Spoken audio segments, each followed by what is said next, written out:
बिस्मिल्लाहिर्रहमानिर्रहीम। हजरत हुसैन के बाद यजीद ने जब बहन जैनब को भी मारना चाहा, तारीख की वो शेर दिल औरत की जिन्हें जमाना हजरत जैनब के नाम से जानता है, जब उनके भाई हजरत हसन को इस जालिम दुनिया ने जहर देकर शहीद कर दिया तो हजरत जैनब पर उसका ऐसा सदमा लगा कि हर वक्त आंखों से आंसू जारी रहते, क्योंकि हजरत जैनब ने वो मंजर भी देखा था कि उनके भाई हजरत हसन के जनाजे के वक्त बनु उमैया के लोग कैसे तलवार लेकर निकल आए थे और कह रहे थे कि अगर हसन की कब्र हुजूर सल्लल्लाहु अलैहि वसल्लम के बगल में बनाई गई तो हम अपनी तलवारों से खून की नदियाँ बहा देंगे। ये सुनकर छोटे भाई हजरत हुसैन रज़ियल्लाहु गुस्से में आ गए और कहने लगे कि ऐ बनु उमैया वालों, तुम होते कौन हो मेरे भाई हसन की कब्र में मेरे नाना के बगल में बनने से रोकने वाले? आज अगर मेरे बड़े भाई की कब्र बनेगी तो मेरे नाना ही के बगल में बनेगी। अगर दम है तो आकर मेरा मुकाबला करके दिखाओ।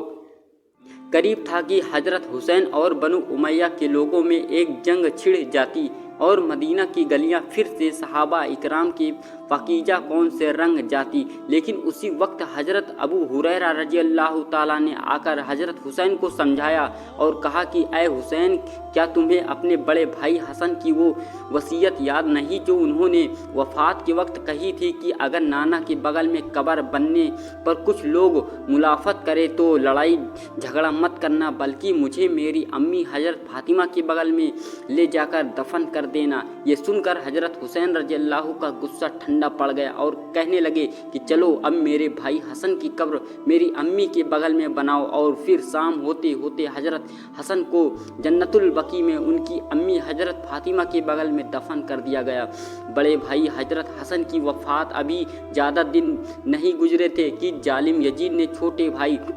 हजरत हुसैन रज़ियल्लाहु को भी अपना निशाना बना लिया और फिर करबला के मैदान में हजरत हुसैन रज़ियल्लाहु को ऐसी बेदर्दी के साथ शहीद किया कि पूरी इस्लामी तारीख में ऐसी शहादत कहीं नहीं मिलती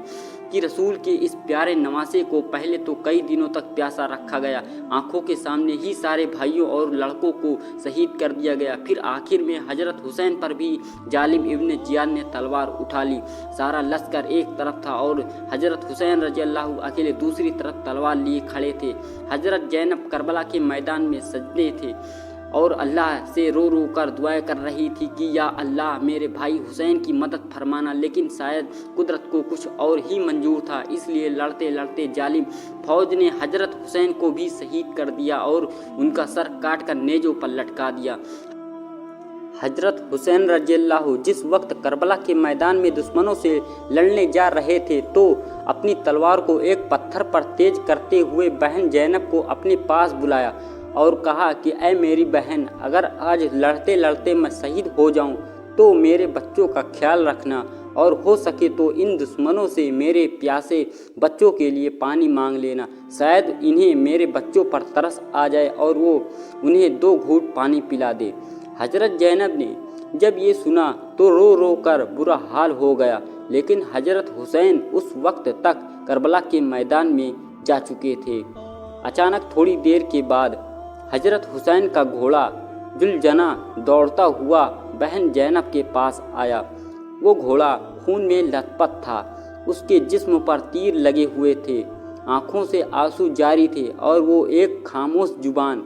में बहन जैनब से कुछ कह रहा था। शायद वो घोड़ा बहन जैनब से कह रहा था कि रसूल के नवासी, काश कि आप करबला के मैदान में वो मंजर देख लेती कि इस जालिम यजीद की फौज ने तुम्हारे भाई हुसैन को कैसे तड़पता कर मारा है। उनके हाथ पैर काट दिए, उनका सर धड़ से जुदा कर दिया और फिर उनके पाकीजा जिस्म पर घोड़े दौड़ा दिए।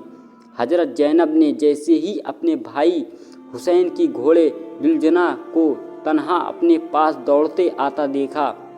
और उसके जिस्म पर लगे तीर और तलवारों के निशान देखे तो समझ गई कि अब बाहर करबला के मैदान में इन जालिमों ने मेरे भाई हुसैन के साथ क्या कहर डाया है। और फिर हजरत जैनब की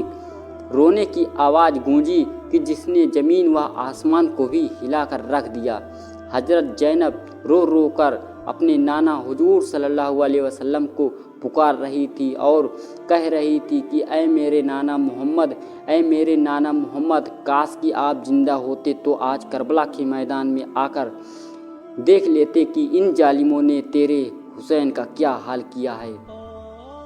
حضرت حسین کو شہید کرنے کے بعد ابن زیاد نے فوج کو حکم دیا کہ جاؤ اور اب عورتوں کے خیموں پر حملہ بولو۔ اچانک ابن زیاد کے حکم پر فوج نے عورتوں کے خیموں پر حملہ بول دیا اور وہ سپاہی ایک ایک کر کے خیموں پر جلاتے